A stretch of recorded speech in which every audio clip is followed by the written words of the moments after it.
شان ہلکی سی مسکان چہرے پہ سجائے اس کی جانب آ رہا تھا۔ آج بھی اس کی شرٹ کے اوپر کے کچھ بٹن کھلے تھے، جہاں سے اس کا سینہ اور وہ ٹیٹو مختصر سا حصہ دکھائی دیتا تھا۔ اس کی آنکھیں آج بھی کسی خمار سے بہکی اور چڑھی چڑھی تھیں۔ چہرے کی مسکان بہت عجیب سی تھی، لیکن اس کے قدموں میں مضبوطی تھی۔ وہ چلتا ہوا ایزا کے قریب آ گیا۔ ایزا جلدی سے کھڑی ہو کر اسے 2 قدم پیچھے ہوئی۔ آدرش ہے گھر پہ؟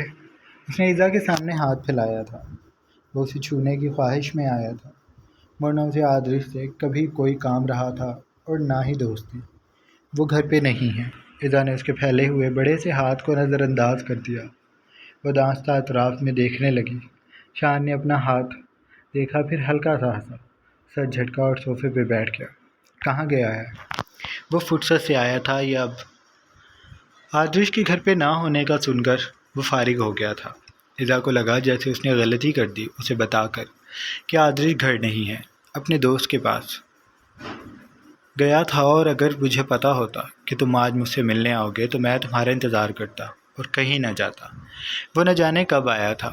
راہداری عبور کر کے وہ ایزا کے پاس آیا جو چونک کر پلٹی تھی۔ آدرش نے اس کا ہاتھ پکڑ کر اس نے ایزا کو اپنے قریب کیا۔ ایزا اس کے کاندھے سے لگ کر کچھ پیچھے کو ہو گئی، ایسے جیسے وہ شان کی بہکی ہوئی نگاہوں سے خود کو چھپا لینا چاہتی ہو۔ ارے تم! شان ایک لمحے کو ٹھٹکا تھا، پھر وہ بشاش لہجے سے کہتا کھڑا ہو گیا۔ ہاں میں، اب بتاؤ تم خیریت سے آئے ہو؟ اس کی سبز مائل آنکھوں میں برہمی کی سرخی سر اٹھا چکی تھی۔ وہ ضبط کر کے کھڑا تھا۔ اس نے گردن موڑ کر ایزا کو دیکھا۔ آپ کمرے میں جاؤ، میں آ رہا ہوں۔ ایزا کچھ بھی کہے بغیر سیڑھیوں کی طرف بڑھ گئی۔ وہ تیز تیز سیڑھیاں چڑھ رہی تھی۔ اس نے سر پہ دوپٹہ لیا ہوا تھا جو اب ڈھلک کر اس کے شانوں پہ آ گیا تھا۔ اس کے بال کھلے تھے جو ہلکورے لینے لگے تھے۔ اس کی کمر پوری اس کے سیاہ بالوں سے چھپی ہوئی تھی۔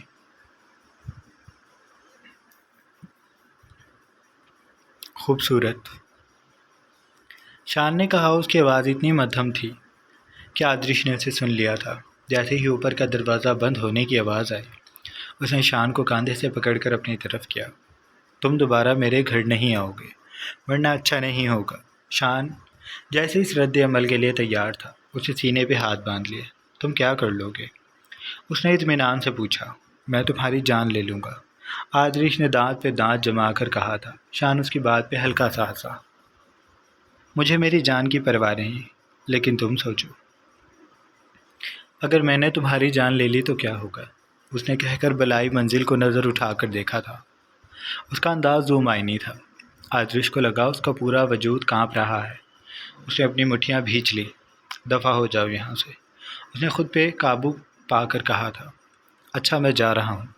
وہ فوراً مان گیا۔ لیکن تم مجھے کہاں کہاں سے بھیجو گے؟ میں تو اب ہر جگہ ہوں گا، وہ کہہ کر ایک آنکھ دبا کر وہاں سے چلا گیا تھا، اور آدرش نے آنکھیں سختی سے میچ کر گہرا سانس لیا۔ وہ اس شان کو بھی دیکھ لے گا۔ ابھی اس نے ایزا کے پاس جانا تھا۔ وہ ضرور ڈر گئی ہوگی شان کے یوں آنے سے، اس لیے وہ سیڑھیوں کی جانب بڑھ گیا تھا۔ لاؤنج بالکل خاموش ہو گیا تھا۔ آفس میں خاموشی پھیلی اسے دیکھ رہی تھی، جو پرسوچ نگاہوں سے خلا میں تک رہا تھا۔ اس کا موبائل ٹیبل پہ رکھا تھا، لیپ ٹاپ کی اسکرین بجھی تھی۔ کوٹ اس نے کرسی کی پشت پہ ڈالا ہوا تھا، ایک کہنی میز پہ رکھ کر۔ وہ دور کسی چیز کو دیکھ رہا تھا۔ کچھ دیر ایسے ہی بیٹھے رہنے کے بعد اس نے موبائل اٹھایا۔ کیسے ہیں بابا؟ اس نے اپنے بابا کو کال کی تھی۔ میں ٹھیک ہوں، تم کیسے ہو؟ انہوں نے پوچھا تھا۔ میں بھی ٹھیک ہوں ڈیڈ، آج کل سونیا کا کچھ اتا پتہ ہے کہ وہ کہاں ہے؟ اس کے بعد پہ اس کے بابا کچھ پریشان ہوئے۔ کیوں، سب ٹھیک ہے نا؟ ریان، جاسیہ کیسی ہے؟ اس کے بابا نے ایک ہی سانس میں سب پوچھا تھا۔ ریان ان کی فکر پہ ہلکا سا ہنسا۔ بابا سب ٹھیک ہے، میں بس ویسے ہی پوچھ رہا تھا۔ دراصل اس مہینے کے آخر میں نے پیرس جانا ہے، آفیشیل کام ہے۔ سوچ رہا ہوں جاسیہ کو بھی لے جاؤں، 3 دن کا ٹور ہے، ایسے وہ بھی گھوم پھر لے گی۔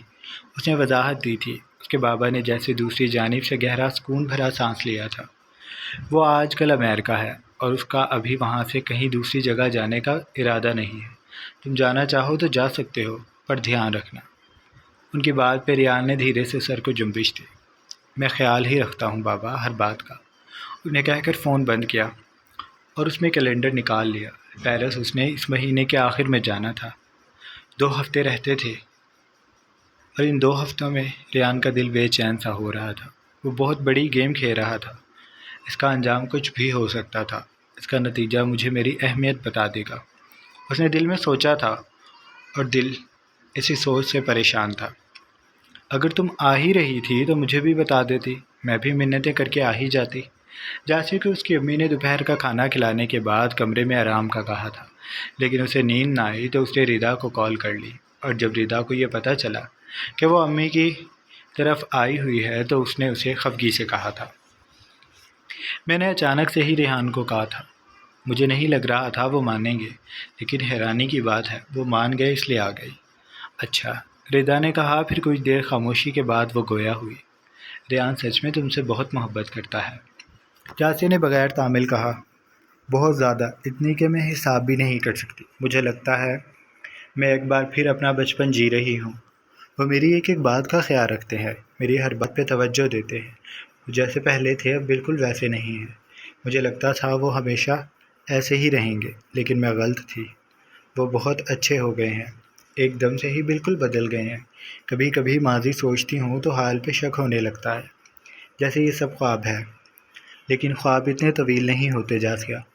اس کی بات کے فوراً بعد ردا نے کہا تھا۔ وہ مزید بولی، تم اب ماضی بھی نہ سوچا کرو۔ تلخ ماضی بھول جانا بہتر ہوتا ہے، اسے اب تم دونوں کے درمیان نہیں آنا چاہیے۔ جاسیا نے سر کو ہلایا۔ آپ ٹھیک کہہ رہی ہیں، مجھے وہ سب بھول جانا چاہیے، اس نے کہا، اور پھر ادھر ادھر کی باتیں کرنے لگی۔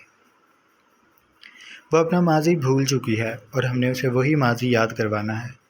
تلخ ماضی جب دوبارہ یاد آئے گا تو اسے ریان سے ایک بار پھر خوف محسوس ہوگا۔ ماریا اسی کے سامنے کھڑی کہہ رہی تھی، آج تو وہ کالج نہیں آئی تھی، بیمار ہے وہ، اس نے گندا سا منہ بنا کر کہا تھا، لیکن جیسے ہی آئے گی ہم اپنا کھیل شروع کریں گے۔ ہولیے نے سر کو خم دیا تھا۔ ماریا پھر واپسی کے لیے پلٹ گئی تھی۔ پیچھے بیٹھا شخص اندھیرے میں ڈوبا ہوا اسے جاتے دیکھ رہا تھا۔ شان کو دیکھ کر اس کی بات سن کر آدرش کا موڈ بہت خراب ہو گیا تھا، لیکن اس نے ایزا کو پریشانی نہیں دینی تھی، اس لیے آدرش نے اپنا موڈ بہتر کیا اور اسے لے کر اپنا گھر دکھانے لگا۔ وہ اسے ایک ایک چیز دکھا رہا تھا۔ پھر وہ دونوں لونا کے کمرے میں آ کر بیٹھ گئے۔ یہ لونا کا کمرہ ہے۔ اس کے کمرے میں نیم اندھیرا تھا، ہر دیوار پہ اس کی ہنستی مسکراتی تصویریں لگی تھیں، گوری رنگت، گھنگھرالے بال اور سبز مائل آنکھیں۔ وہ بہت خوبصورت تھی۔ ایزا اس کی تصویریں دیکھنے میں موہ تھی۔ کیا آدرش نے اسے کہا، مجھے اپنی بہن سے بہت محبت ہے، میں ان لوگوں کو کبھی معاف نہیں کروں گا۔ اس کا لہجہ زخمی تھا، اس کی آنکھوں میں ابھی تک لونا کی ساکت آنکھیں ٹھہری تھیں۔ ایزا اس کی آواز پہ پڑ گئی، لونا نے خودکشی کیوں کی تھی؟ وہ جانتی تھی کہ یہ سوال آدرش کو دکھ پہنچائے گا، لیکن وہ پوچھنا چاہتی تھی اور اسے کچھ بتانا بھی چاہتی تھی۔ افشا کے بھائی کی وجہ سے ان دونوں کا رشتہ کافی آگے بڑھ گیا تھا۔ اس کے گھر والے نہیں مانے اور لونا نے خودکشی کر لی، وہ دکھ سے بتا رہا تھا۔ اس کی سبز مائل آنکھوں میں تکلیف کی سرخی سر اٹھا چکی تھی۔ خاموش نیم اندھیر کمرہ اسے دم سادے سن رہا تھا۔ وہ کہہ کر خاموش ہوا تو ایزا اس کے قریب آئی۔ تمہیں یہ سب کس نے بتایا آدرش؟ آدرش نے اسے حیرانی سے دیکھا۔ میں سب جانتا ہوں، ایزا اداس سا مسکرائی۔ تم سب نہیں جانتے آدرش۔ آدرش اس کی بات پہ الجھا، مطلب؟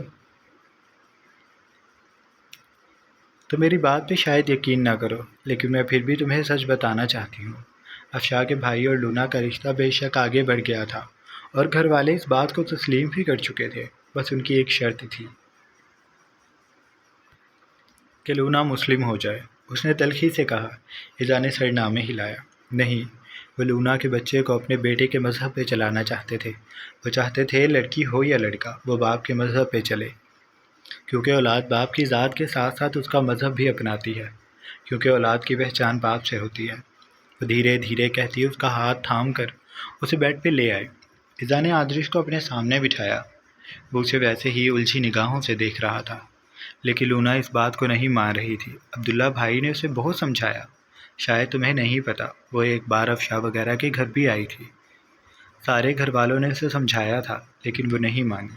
وہ بس ضد تھی کہ اپنی ہونے والی اولاد کو اپنے مذہب پہ چلائے گی، اور بس یہی اختلاف تھا۔ عبداللہ بھائی نے اس کی بہت منتیں کی تھیں۔ میں اس بات کی عینی شاہد ہوں۔ میں نے اس شخص کو روتے دیکھا ہے آدرش، اس کے بکھرے وجود کو میں نے دیکھا ہے۔ تم سوچ نہیں سکتے اس کے آنسو کس قدر اذیت ناک ہوتے تھے۔ گھر والے بس چاہتے تھے کہ ان کے بیٹے کی اولاد ان کے مذہب کی پیروکار ہو۔ انہیں لونا کا مذہب کبھی نہیں بدلوانا تھا۔ وہ جانتے تھے مذہب چھوڑنا آسان نہیں ہوتا۔ اگر عبداللہ اپنا مذہب نہیں چھوڑ رہا تو ظاہر سی بات ہے لونا بھی نہیں چھوڑے گی۔ وہ بس یہ چاہتے تھے کہ ان کی نئی نسل ان کے مذہب پہ چلے تاکہ ان کا خاندان ختم نہ ہو جائے۔ عبداللہ افشاں کا اکلوتا بھائی ہے۔ اگر اس کی اولاد کرسچن ہو گئی تو ان کا خاندان ہی ختم ہو جائے گا۔ آدرش کو لگا وہ سانس بھی نہیں لے پا رہا۔ تمہیں لگ رہا ہوگا میں جھوٹ کہہ رہی ہوں۔ اس نے آدرش کے کچھ بھی نہ بولنے پہ اسے سوالیہ انداز میں دیکھا۔ یہ سچ ہے آدرش، عبداللہ بھائی لونا سے بہت محبت کرتے تھے، اور اس سے کہیں زیادہ محبت انہیں اپنی اولاد سے تھی۔ تو اس محبت میں مذہب کہاں سے آ گیا؟ وہ بہت دیر بعد بولا بھی تو یہ۔ رضا کے چہرے پہ ویسی ہی اداس مسکان تھی، لیکن اب وہ تلخی میں بدل گئی تھی۔ مذہب کبھی بھی ان کے درمیان نہیں آیا۔ عبداللہ بھائی بس اپنی اولاد کو اپنے مذہب پہ چلانا چاہتے تھے، جیسے تم مجھ سے یہ تو امید رکھتے ہو کہ ہماری ہونے والی اولاد کرسچن ہی ہو۔ اگر میں بھی تمہیں کہوں کہ میری محبت کے لیے تم یسوع کی نافرمانی کرو، اس بچے کو مسلم یا کسی بھی دوسرے مذہب کو اختیار کرنے دو، تو کیا تم مان جاؤ گے؟ یہ سوچنا ہی بڑا اذیت ناک تھا۔ آدرش کے رونگٹے کھڑے ہونے لگے تھے، اس کا دل لرز کر رہ گیا تھا۔ لیکن اس محبت نے میری بہن کی جان لے لی۔ لورا نے عبداللہ کو کہا تھا کہ وہ اسے نہ کبھی اپنی شکل دکھائے گی اور نہ اس بچے کی۔ وہ اپنے ساتھ اس بچے کو بھی ختم کر دے گی، اور اس نے وہی کیا۔ اس نے عبداللہ بھائی سے سب کچھ چھین لیا۔ آدرش کو ایذا کی یہ بات بہت بری لگی۔ وہ ایک دم سے کھڑا ہو گیا۔ میری بہن نے سب کچھ کھویا ہے، ان کا کیا گیا ہے؟ وہ تو آج بھی بہت خوش ہے۔ ایذا کی جانب اس نے اپنی پشت کر لی تھی۔ وہ غصہ نہیں کرنا چاہتا تھا، لیکن آدرش اس سب میں اب ناکام ہو رہا تھا۔ تمہیں کس نے کہا کہ ناکام محبت بس ایک کا ہی نقصان کرتی ہے؟ وہ اس کے سامنے آ گئی تھی۔ وہ لوگ بھی خوش نہیں ہیں آدرش، ان کا دکھ تم سے بڑا ہے۔ آدرش مان ہی نہیں سکتا تھا کہ اس سے زیادہ لونا کو کوئی چاہ سکتا ہے، اور اس کی موت کا غم اس سے بڑھ کر کوئی منا سکتا ہے۔ لیکن آج اسے ماننا ہوگا۔ جب عبداللہ کو لونا کی موت کی خبر ملی، اس وقت وہ گاڑی میں تھے۔ ان کا ایکسیڈنٹ ہوا تھا۔ ایکسیڈنٹ شدید نہیں تھا، لیکن ڈاکٹر کہتے ہیں کہ وہ صدمے میں ہیں، اور یہی وجہ ہے کہ وہ اس دن سے آج تک آنکھیں موند کر اپنے گھر میں موجود ہیں۔ انہیں ایک عرصے سے ہوش نہیں آیا۔ وہ لونا کے ساتھ مرے نہیں، لیکن وہ اس کے بعد زندہ بھی نہیں ہے۔ آدرش نے اسے چونک کر دیکھا۔ ایذا کی آنکھیں پرنم تھیں۔ تمہیں لگتا ہے تمہیں لونا سے زیادہ محبت تھی، لیکن دیکھو تم اس کے بعد بھی ٹھیک ہو، خوش بھی ہو، اور عبداللہ بھائی کی تو زندگی ہی رک گئی۔ کوئی نہیں بتا سکتا کہ انہیں ہوش کب آئے گا، اور وہ موت سے پہلے کبھی بول بھی سکیں گے یا نہیں۔ اب تم خود ہی اندازہ کر لو محبت کس سے زیادہ تھی، اور اگر تمہیں ابھی بھی یقین نہ آئے تو میرے ساتھ چلنا۔ میں تمہیں اس شخص سے ملواؤں گی جس نے اپنا سب کچھ ہار دیا، اور وجہ بس ادھوری محبت ہے۔ وہ کہہ کر اس کمرے میں رکی نہیں تھی۔ اس کی آنکھوں سے بہتے آنسو اس کے رخساروں پہ آ رکے تھے۔ اس نے انہیں ہاتھ کی پشت سے صاف کیا اور کمرے سے نکل گئی۔ آدرش کو لگا وہ کبھی بھی ہل نہیں پائے گا۔ اس نے اپنے دکھ میں کچھ بھی ٹھیک سے جاننے کی کوشش نہیں کی، بس دل میں زہر پال لیا، اور سب میں ایذا کی زندگی برباد ہو گئی۔ وہ اسے رات میں اپنے ساتھ گھر لے آیا تھا۔ کھانے کے بعد فریش ہو کر باہر آیا تو جاسیہ بیڈ پہ لیٹی تھی۔ اس نے اسے بھرپور نگاہوں سے دیکھا۔ اس کے قریب آ کر اس نے جاسیہ کا ماتھا چھوا۔ اب تو کافی بہتر ہے طبیعت۔ اس نے اس کے ماتھے پہ لب رکھے تھے۔ وہ اس پہ جھکا ہوا تھا۔ اس کے وجود پہ شرٹ نہ تھی۔ اس کا فراق سینہ جاسیہ پہ گہرے بادلوں کی طرح چھایا ہوا تھا۔ ریان، میں نے کل کالج جانا ہے۔ جانتا ہوں۔ وہ اس کے نقوش چوم رہا تھا۔ میں تھک جاؤں گی۔ میں ایک بار ہی پیار کروں گا، بار بار نہیں، پکا وعدہ۔ وہ ایک دم سے اس کے اوپر آ گیا۔ جاسیہ نے اسے ناراضی سے دیکھا۔ آپ کو میرا احساس نہیں ہے نا؟ ریان نے شرارت سے اسے دیکھا۔ تم آج میرا احساس کر لو۔ بہت آرام سے سب کروں گا، پلیز۔ وہ اس کے چہرے پہ ہاتھ پھیرتا، اس کے پیٹ اور پھر اس کی کمزوریوں پہ ہاتھ چلانے لگا تھا۔ جاسیہ بہک رہی تھی۔ ریان ایسے ہی اسے بے بس کر دیا کرتا تھا۔ چند پل بھی نہ گزرے تھے کہ جاسیہ خود اس کے وجود کو اپنے اوپر اوڑھ کر اسے اپنا آپ تڑپتے ہوئے سونپ چکے تھے۔ ریان نے اس میں خود کو شامل کیا تو اس نے ریان کے کاندھے پہ اپنے دانت کاٹ دیے۔ وہ سسکنے لگی تھی۔ اس کا پورا وجود ریان ملک کے قبضے میں تھا۔ وہ نرمی سے شدت کی جانب بڑھ رہا تھا اور جاسیہ کی بکھری سانسیں کمرے میں ہر طرف گونج رہی تھی۔ جاری ہے۔ یہ تھی ہماری آج کی قسط۔ آئی ہوپ آپ کو اچھی لگی ہوگی۔ اگر آپ کو قسط اچھی لگی ہے تو پلیز چینل کو لازمی سبسکرائب کر لیں اور ڈسکرپشن میں موجود میرے دوسرے چینل کو بھی سبسکرائب کر لیں۔ اس پہ ہم نے جلدی 1 کے پورے کرنے ہیں۔ اس پہ ہم کمپلیٹ ناولز پوسٹ کرتے ہیں، تو آپ پلیز اس چینل کو بھی سبسکرائب کر لیں، بیل آئیکن کے بٹن کو بھی پریس کر لیں اور ویڈیو کو لائک لازمی کیا کریں، ورنہ کل قسط نہیں آئے گی، پھر ایک دن غیب سے آئے گی۔ تو آپ لوگ بات مانیں، 300 لائکس تو ہونے ہی چاہیے اور جلدی سبسکرائب کر لیں۔ ہم نے اس سفر کو بہت جلدی آگے لے کر جانا ہے۔ اب میں اجازت چاہوں گا۔ اللہ حافظ۔